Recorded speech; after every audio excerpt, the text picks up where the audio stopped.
Ang programang ito ay rated SPG. Striktong patnubay at gabay ng magulang ang kailangan. Maaaring may masiselang tema, lengguwahe, karahasan, sexual, horror o droga na hindi angkop sa mga bata. Sa utos ni Moira ay natamaan talaga itong si Dax dito sa kanyang ulo, na kung saan nakaligtas dito si Lynette at saka si Annalyn. Nakatamo ng sugat si Annalyn sa kanyang mga braso, pero hindi ito inaalintana ni Annalyn at iniisip niya pa rin ang buhay ni Dax. Dahil pag namatay si Dax ay talagang makakalaya itong si Moira. Dito na nga sinabi niya kay Dr. Remineses na talagang gusto niyang buhayin itong si Dax dahil ayaw niyang makalabas si Moira sa kulungan.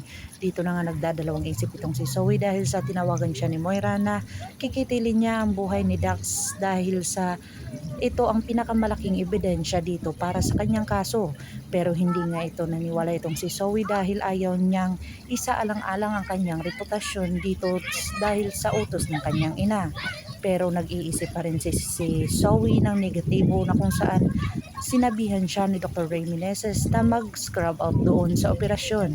Pero hinangangailangan ng tulong itong si Dr. Ray kaya hindi niya napaalis itong si Zoe dahil sa talagang may kailangan itong si Dr. Minor na asikasuhin at ooperahan immediately.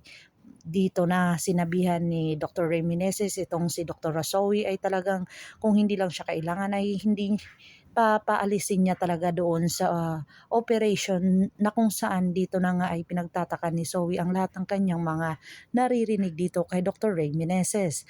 Pero hindi nga nagdadalawang isip itong si Dr. Ray Meneses dahil sa mga negatibo ni Zoe na mga sinasabi dito sa kanya.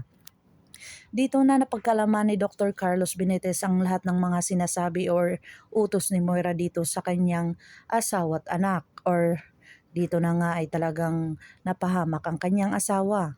Pero sinabihan niya, tinawagan niya itong si Moira kung saan talagang mapapahamak pa ulit itong si Lynette ay talagang siya na mismo ang papatay dito kay Moira.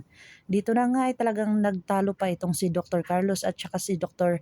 uh, RJ Tanyag dahil sa nagsiselos itong si Dr. Carlos Benitez, pero wala naman itong ginagawa itong si Dr.